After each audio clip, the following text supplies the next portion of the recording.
শুভ সন্ধ্যার শুভেচ্ছা রইল সকলের জন্য। তো এটা ছিল কালকের ভিডিও। আমরা যাচ্ছিলাম রথের মেলা দেখতে।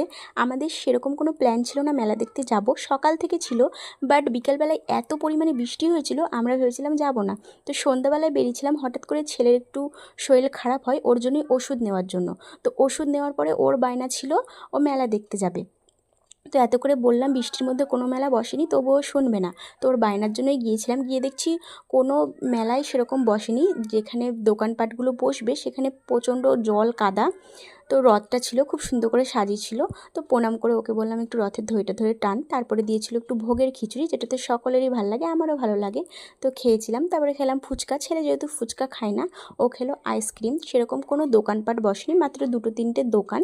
তো তারপরে বাদাম নিয়ে বাড়ি চলে আসলাম। কোনো জিলেপির দোকান, সেরকম কোনো মেলায় কিন্তু বসেনি জলের কাদার বৃষ্টির জন্য। তো এই ছিল ভিডিও। ভালো লাগলে অবশ্যই লাইক কমেন্ট শেয়ার করে দিও। দেখা হচ্ছে কিন্তু নেক্সট ভিডিওতে। আজকের মতো টাটা।